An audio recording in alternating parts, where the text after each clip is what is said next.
¿Me escuchan? Sí, muy bien.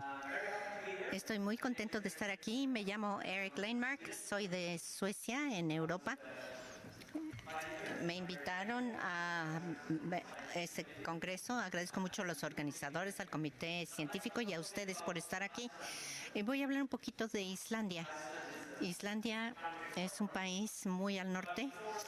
Pero antes de hablar de Islandia, también quisiera mencionar algunas cosas sobre las drogas. Como saben, es el tema que estamos discutiendo, de qué manera enfrentar las drogas, tratarlas, regularlas y distintas estrategias para lograrlo. Yo represento algo que se llama ECAD, Ciudades Europeas contra las Drogas, y somos una red de ciudades europeas que empezaron en 1994 a reunirse y compartir mejores prácticas y en estrategias de prevención, tratamiento y control. Y somos 60 ciudades en Europa aproximadamente.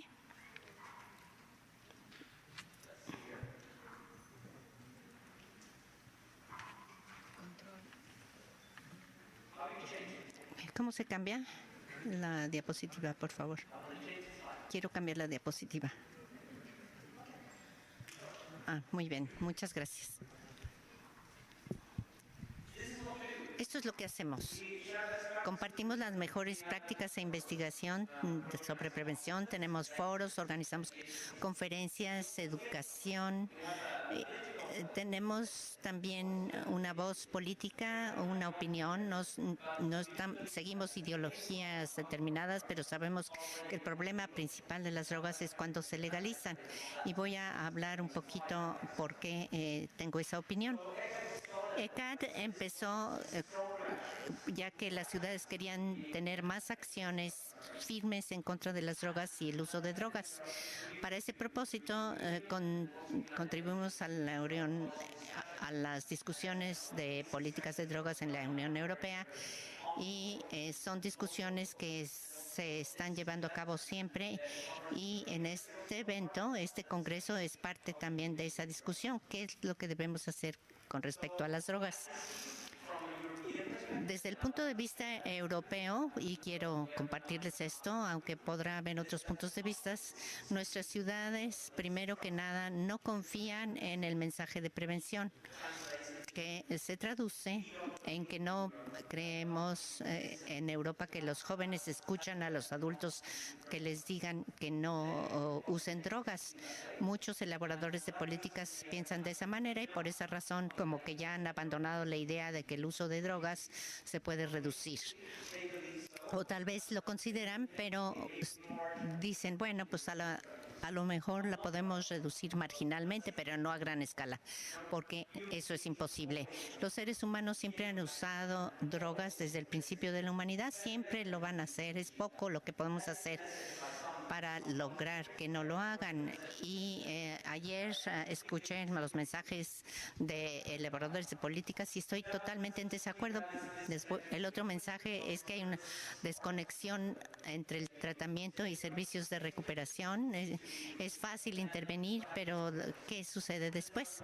Y también el tercer punto es dudas de que todos los padres, por lo menos en Suecia, ven que se acepta más o aceptan más el cannabis y la legalización para usos no médicos. Entonces, antes de entrar a este tema, yo sé que las drogas han existido miles de años y hay algo muy humano en eso. Esta es una imagen del cannabis y el opio, la amapola. Son imágenes conocidas aquí en México. Las drogas han existido miles de años y se han usado de manera medicinal para aliviar el dolor, por ejemplo, y para que desaparezcan algunos malos efectos.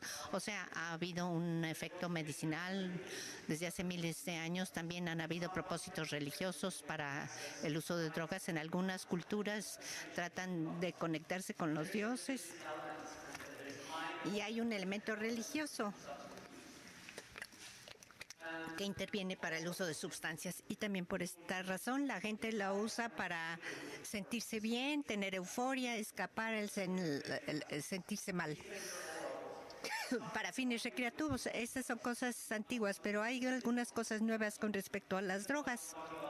Y aunque estoy hablando de 100 o 150 años atrás, los adelantos en química han hecho que se tome los ingredientes activos de las sustancias y se haga que las drogas sean productos mucho más letales. Si consideramos la diferencia entre masticar coca y el aspirar cocaína por la nariz, la toxicidad es muy diferente y eso se debe a la química. Los adelantos químicos ahora realmente se han dado muy rápido en los últimos 10 años. Las drogas de diseñadores que se producen en laboratorios en todo el mundo también son algo que podríamos mencionar como ejemplo. Esto es un nuevo método para administrar fármacos o drogas, perdón. Y podríamos culpar a la legalización por eso, porque los que preconizan la legalización dicen que las drogas serán mucho menos perjudiciales cuando se controlen, pero en realidad lo que vemos es un mayor nivel de THC en muchas sustancias. Por ejemplo, en Colorado, ayer lo escuchamos en las presentaciones, y también se encuentran nuevos métodos para la administración de drogas. Por ejemplo, el dabbing, que no se conocía. Y tal vez esta es la invención más importante cuando hablamos de drogas y políticas de drogas, la globalización. Ya no nada más hay una droga entre una sociedad, sino todo tipo de drogas están disponibles en todo tipo de sociedades al mismo tiempo. Y eso también es bastante nuevo. Y esto se traduce cuando se legalizan las drogas, es que se tendrá un mercado global legalizado de drogas. Y tenemos... Y normalmente se ve una curva exponencial en los ejemplos, que es algo muy peligroso. Entonces, el ejemplo histórico que es bastante importante a considerar cuando hablamos de drogas, porque esto es lo que llevó al control global de drogas en las convenciones de las Naciones Unidas. Esta es la situación de China a mediados del siglo XIX. Si recuerdan de sus libros de historia, hubo 2 guerras de opio, y los poderes navales, principalmente de Gran Bretaña y otros lugares, vendían opio a la población china para poder emparejar el déficit de comercio. Exportaban opio a China, la población china se hacía adicta y el dinero llegaba a otros países más ricos. Esto es algo que el gobierno chino trató de detener muchas veces, pero cuando se empezaban a tener éxito esos intentos, entonces los grandes poderes intervenían y las fuerzas militares forzaron a China a legalizar el opio, casi a punta de pistola. Esto es lo que corresponde a China, y no sé si pueden ver los números, pero la curva de crecimiento es exponencial, tanto en importaciones de opio, y después de la legalización, la producción doméstica en China se aceleró y llegó a 35,000 toneladas de producción de opio a principios del siglo XX. ¿Qué tanto es eso? Si consideran Afganistán, por ejemplo, que es el mayor productor de opio en el mundo, hay 9,000 toneladas de producción. Entonces hay una gran diferencia. El problema de drogas global ha sido mucho peor que hoy, y algunas personas no lo piensan, no lo consideran, piensan que nunca ha habido una peor situación que ahora, pero sí la ha habido. Y esto llevó a que buscáramos una forma de controlarlo, porque el problema de drogas ya no estaba restringido o contenido en China, porque las drogas salían de China y había opio que empezó a surgir en otras áreas, en San Francisco, California, en Londres, en París y en muchos otros lugares. Pero el segundo suceso es de ahora, que está sucediendo justo en la frontera en Estados Unidos, en Estados Unidos, del otro lado de la frontera, en Estados Unidos. Y hay un mercado globalizado del alcohol que ha estado empujando sus mensajes comerciales en todo el mundo. Tenemos dulces, tenemos bebidas, los ositos de goma. Tenemos chocolate, las compañías de cigarrillos, el representante, el vaquero de Marlboro, por ejemplo. Han visto que Marley, por ejemplo, ha vendido su marca a una compañía de cannabis. Y si vemos la industria en sí, ya sé que estuvo Bob Kilmer aquí ayer y dijo que era muy difícil pronosticar el mercado porque depende de lo que suceda a nivel federal. Y es cierto, pero si ustedes ven la industria en sí, ellos creen que va a haber una curva de crecimiento importante de cannabis. Entonces ese es el peligro y la base de nuestro trabajo es limitarlo. Pensamos que el sistema global de control de drogas que tenemos podrá no ser perfecto, pero es un fundamento sobre el cual se puede construir y hay muchas cosas que podemos hacer para que se tengan adelantos en ese control y seguir, pero todavía respetar los derechos humanos. Me parece que es importante reconocer que el problema de drogas verdaderamente es global y si hay países que se van demasiado lejos muy rápido, el consenso global va a erosionar, se va a evaporar y será muy difícil que las naciones en este planeta existan y tengan la misma idea cuando algunos países van muy rápido o demasiado rápidos. Limitar el uso de estupefacientes a propósitos médicos y científicos nada más. Es importante que defendamos el significado de esas palabras. No quiere decir que tenemos que criminalizar a todos o enviar a la policía militar para hacer eso.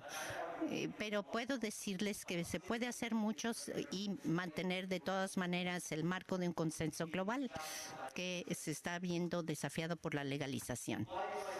¿Por qué pienso que necesitamos defender esto? Sencillamente porque funciona. Si consideran otras drogas, tabaco y alcohol, que también son drogas legales que se promueven culturalmente y se usan mucho más que las drogas ilegales combinadas. El uso problemático del alcohol, el alcoholismo es muy problemático, más que las drogas ilícitas. Y si más drogas se van legalizando, podríamos ver que las tasas de prevalencia de esas drogas lleguen también a las que tenemos ahora para el alcohol y tabaco, incluyendo uso problemático para aquellos que piensan que pueden distinguir bien el uso problemático y el uso no problemático. Yo no creo que esa distinción sea tan clara. Y también debido a la carga de salud en las drogas ilegales son mucho más.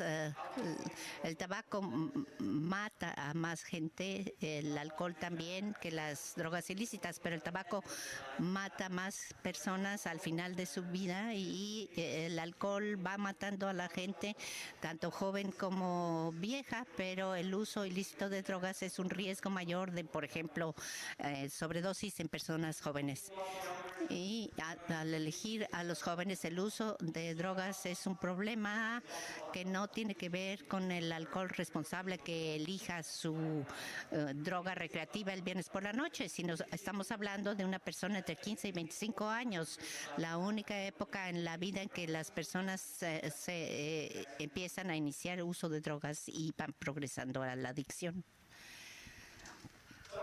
Entonces, lo que pensamos son 4 cosas que creo que ya las he mencionado. Me voy a concentrar en la número 2. ¿Cómo podemos cambiar el nivel de uso de drogas, pero manteniendo este sistema? Y es algo que debemos de tomar en cuenta. Y como ya mencioné, yo creo que hay una especie de desesperanza, por ejemplo, cuando los elaboradores de política de la Unión Europea ven que la mortalidad por drogas aumenta y el consumo sigue igual. ¿Qué podemos hacer al respecto? Aquí es donde Islandia entra en juego. Islandia es un país pequeño, como ustedes lo saben.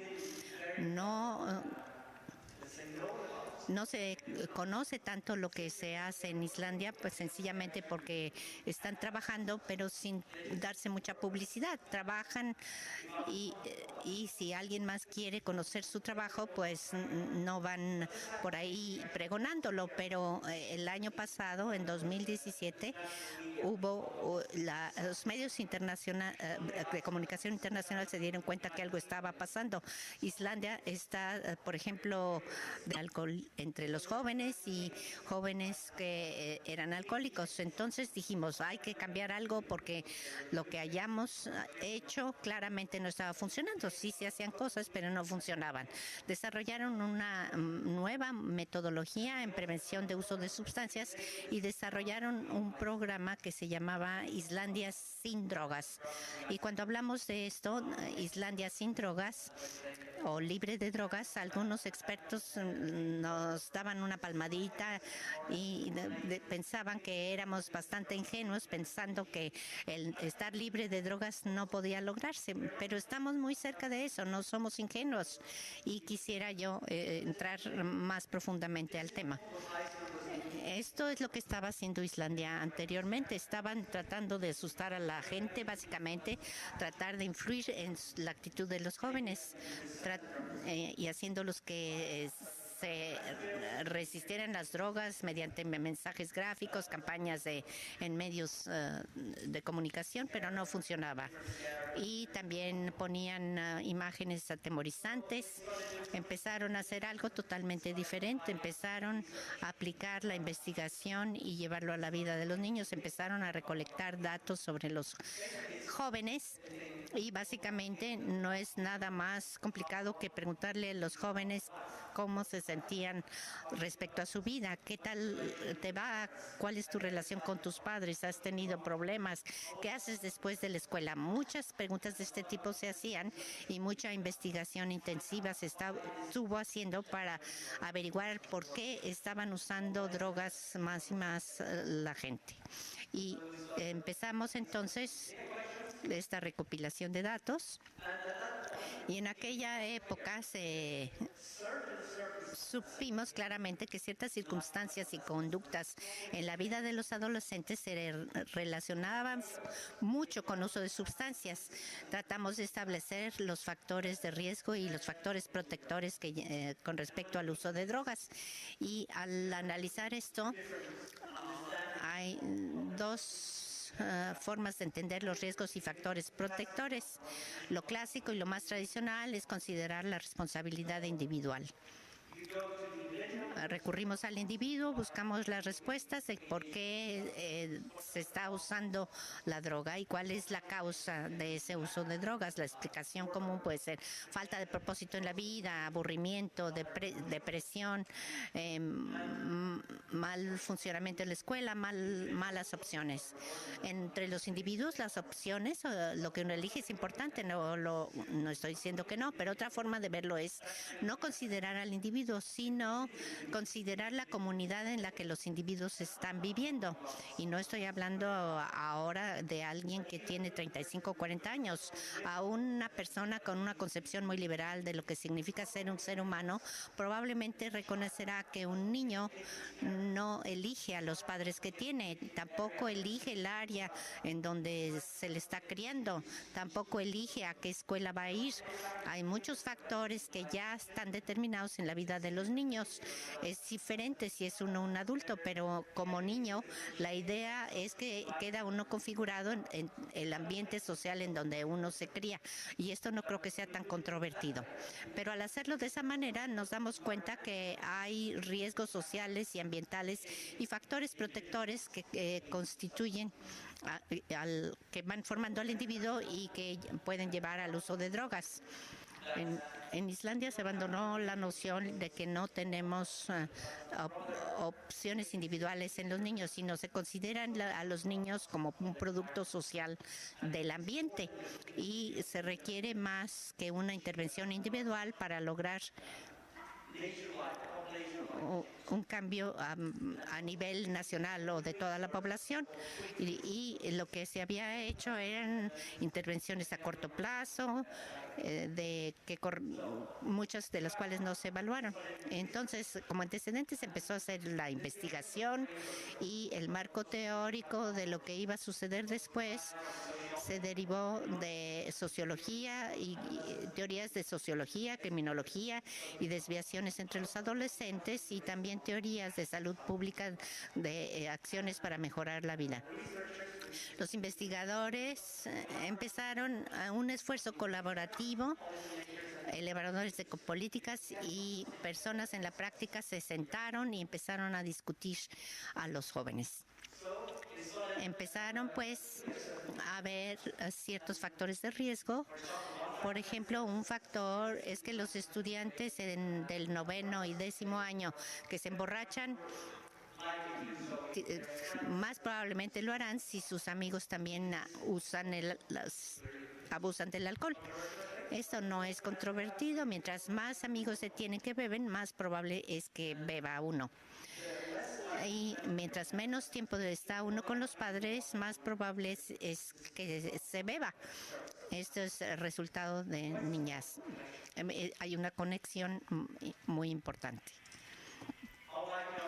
¿Qué tan probable es empezar a fumar? Si se practica un deporte, hay una correlación negativa. Mientras más deportes se hacen, menos se fuma. Esto es cierto para Islandia, no sé si lo sea para todos los países. Hubo entonces ciertos factores de riesgo y factores protectores que se encontraron y se resumieron y quedaron en 4 categorías. Los primeros son factores familiares, otros del grupo de pares, otro que se llama bienestar general y el cuarto es que se hace cuando se es niño en los tiempos libres. ¿Qué actividades se tienen además de la escuela? Y si nos vamos más profundamente en cuanto a la familia, era importante ver cuánto tiempo estaban con sus padres, qué tipo de apoyo se derivaba de sus padres, qué tanta vigilancia de los padres. Y no estamos hablando de un padre que tenga una escopeta esperando que llegue su hija a cierta hora, sino más bien que se supieran a dónde estaban sus hijos y qué estaban haciendo y qué tanto los guiaban. Es este tipo de monitoreo y control de los padres. Y en cuanto al grupo de pares, podría haber efectos positivos o negativos, dependiendo de los grupos de pares. Si los amigos fuman y usan drogas, la influencia es negativa. Si más bien se dedican a deportes, será positivo. Y también cómo los padres se relacionan con los grupos de pares, porque los grupos de pares son firmes e importantes en la vida de sus hijos y a veces si los padres no se comunican podrá haber una desventaja, pero si los padres también conocen a los padres dentro de ese grupo, entonces podrán controlar más. Esto se vio y como algo muy interesante. Y luego que tanto se les permitía estar fuera de la casa durante un día de la semana, por ejemplo, y que tanto estaban en los centros comerciales y también qué es lo que se estaba haciendo hay factores alrededor del individuo que configuran los desenlaces y esto es lo que el modelo de Islandia está tratando de lograr, estudiar estos factores. Entonces el propósito de Islandia libre de drogas era cambiar la conducta real de los jóvenes y no solo su actitud. Cambiar primero la conducta y la idea es que la actitud va a venir después. Si se hace algo, entonces como ser humano normal, pregunta uno por qué, si cambia primero la conducta y después viene la actitud. Si se cambia el ambiente del estilo de vida de los niños, tendrían menos riesgo de uso de sustancias sustancias. Pero el cambio de conducta, como saben, si tienen, todos saben que los intentos son difíciles, porque se forman los hábitos y las costumbres y normalmente se establecen en la adolescencia y tal vez antes. Y una vez que se forman los hábitos es muy difícil cambiarlos. Entonces es bastante difícil cambiar la conducta. Pero ¿qué tal si se previene una conducta antes de que se forme el hábito? Vamos a prevenirlo. Eso posiblemente sería más fácil. Y en el modelo islámico es la prevención primaria como principio que aborda el problema, incluso que todavía no ha estado ahí, que no se ha desarrollado. Y queremos que se mantenga ahí, es decir, el no uso de sustancias. Y esa es la idea, atacarlo antes de que se empiece. No estoy diciendo que la prevención secundaria o terciaria no se deba hacer. Por supuesto que se tienen que hacer porque no a todos les va a caber bien esta prevención primaria. Pero el modelo enfatiza la prevención primaria. Y básicamente consiste de 3 elementos y esta es la parte central del modelo de Islandia. Por un lado tenemos la investigación, es decir, realizar encuestas en las escuelas y tratar de lograr que en ciertas áreas escolares se puedan responder la mayor parte de estas encuestas y utilizar los datos para trabajar en áreas locales y utilizarlos como herramientas de comunicación para poder comunicarse con los interesados locales de esa área.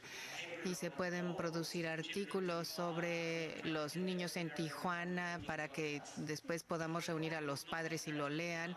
Muy probablemente muchos padres no aparecieran, pero si les podemos mostrar que en áreas específicas o incluso en escuelas específicas, los niños que asisten ahí sienten que tienen muy poca comunicación con sus padres o se sienten deprimidos en una manera, les apuesto que los padres sí van a asistir a esas reuniones. Entonces las investigaciones locales en Islandia, pero también en otros lados porque se ha replicado, es una herramienta muy útil para establecer un diálogo entre los locales.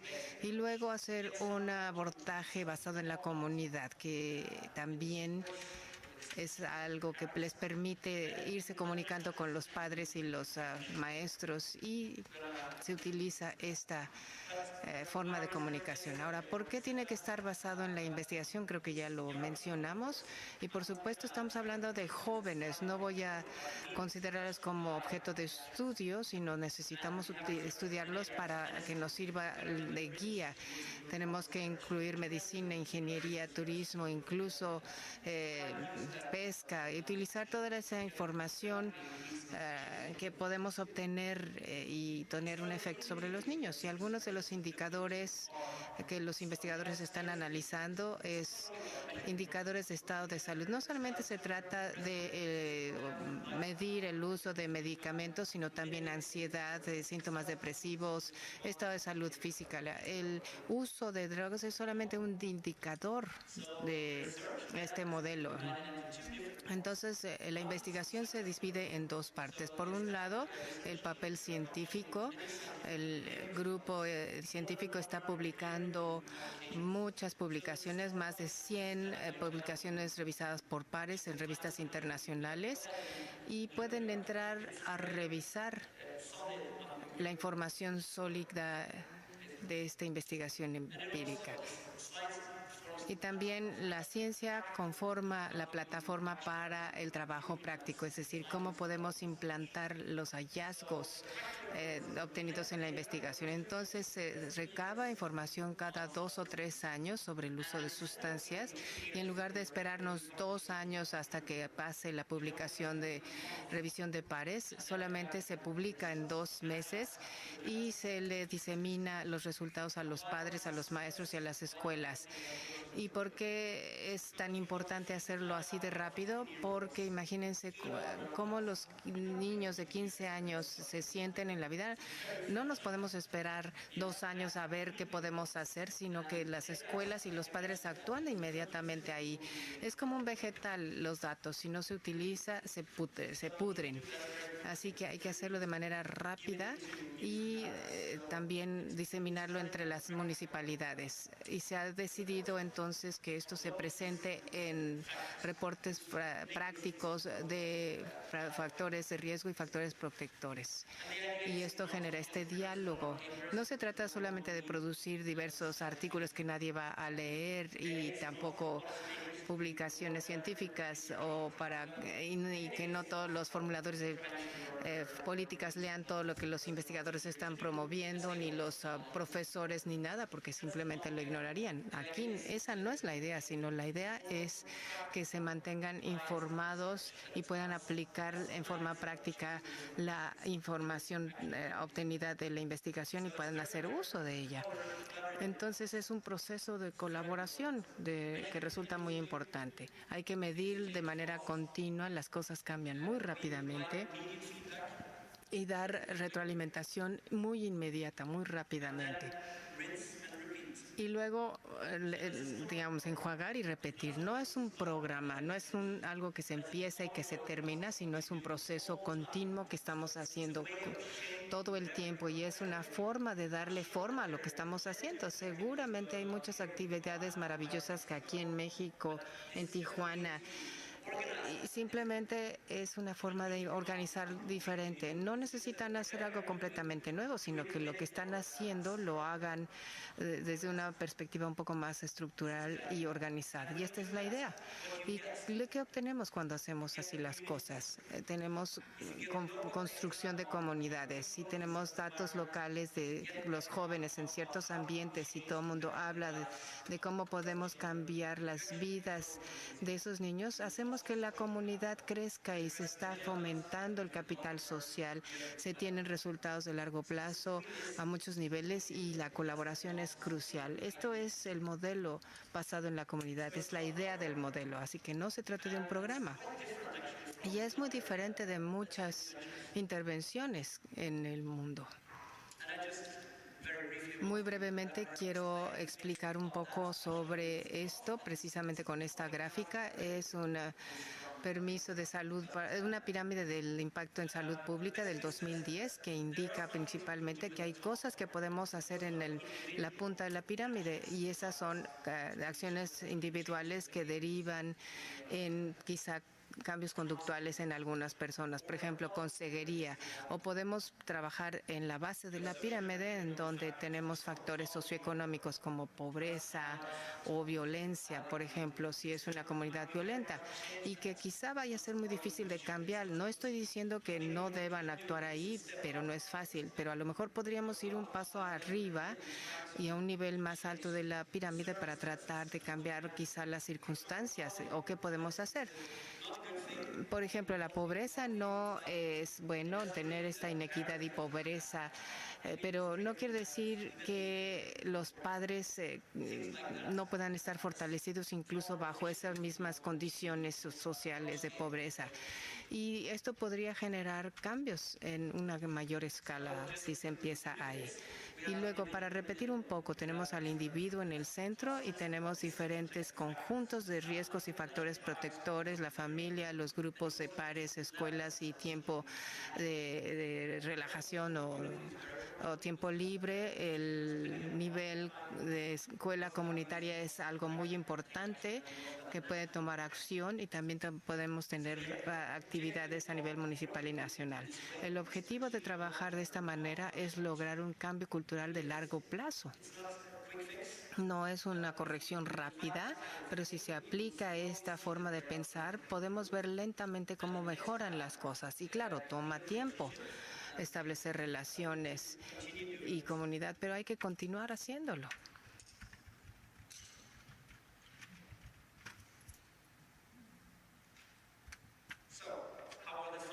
Ahora, ¿cómo se utilizan los hallazgos de Islandia? Sabemos que ya han definido los factores de protección y de riesgo y cómo podemos abordarlos. Algunos ejemplos.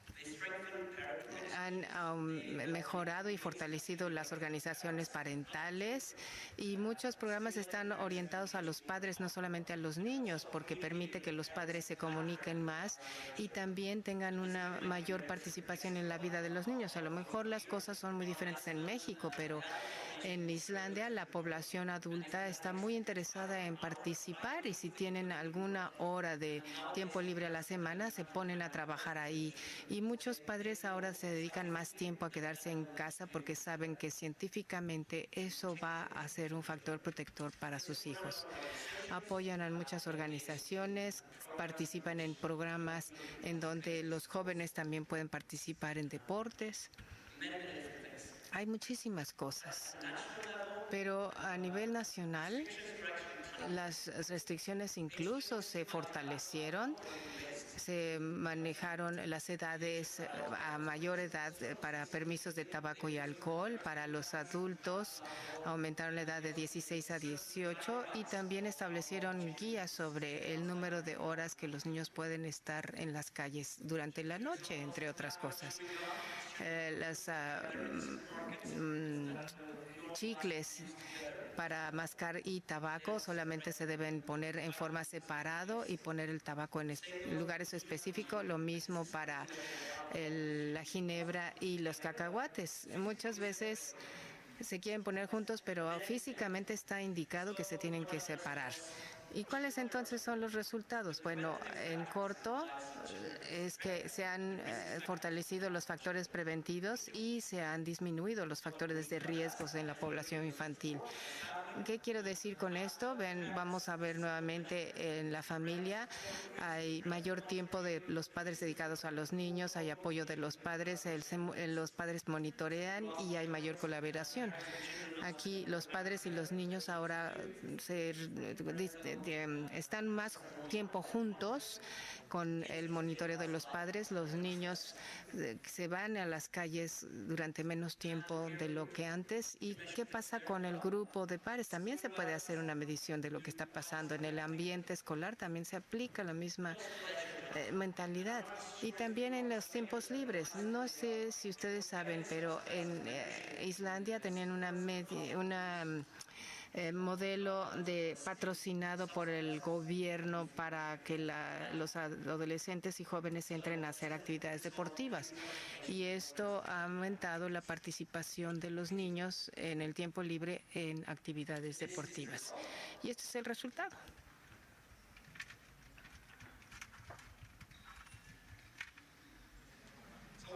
Entonces, cuando alguien les dice que no hay nada que podamos hacer para cambiar el problema de las drogas, bueno, hay muy pocas cosas que podemos hacer para reducción del consumo de drogas. Simplemente tenemos que aceptarlos o inclusive legalizarlo porque sí, ya se nos salió del control de las manos. Pero en realidad no es cierto. No estamos diciendo que dejemos de hacer lo que estamos haciendo y no creo que se trate de que haya cosas que no deban cambiarse porque sí hay cosas que se deban cambiar. Hay que mantener la cabeza fría pero el corazón muy caliente. Hay muchísimas cosas que se pueden hacer y lo evidente, y a lo mejor están pensando esto, ¿y esto qué tiene que ver con Islandia? Aquí es un país quizá muy extraño, no tienen las mismas circunstancias que su país, obviamente no. Estoy muy consciente de los diversos problemas que tienen ustedes en su país, violencia y entre otras, pero bueno, simplemente para resumir, hay algunas diferencias entre el abordaje de Islandia y el más tradicional. Es un abordaje de largo plazo, colaborativo, no es algo que unos dicen que va a ser y otros obedecen. Está basado en el cambio holístico y está basado también en la participación de la comunidad. Y por supuesto ha recibido interés de muchos países, inclusive de Latinoamérica, que están interesados en trabajar con este modelo. El modelo español y otros países europeos están aplicando este modelo y ha habido muchas solicitudes de cooperación de todos los países. Chile quiere participar en forma importante y algunas partes de México también lo han estado haciendo. Y esta es la última diapositiva que quiero mostrarles. Pueden entrar a nuestra página nuestra página de internet que se llama Planet Youth y ahí pueden leer nuestros resultados con mayor facilidad. Y creo que con esto he terminado de dar mi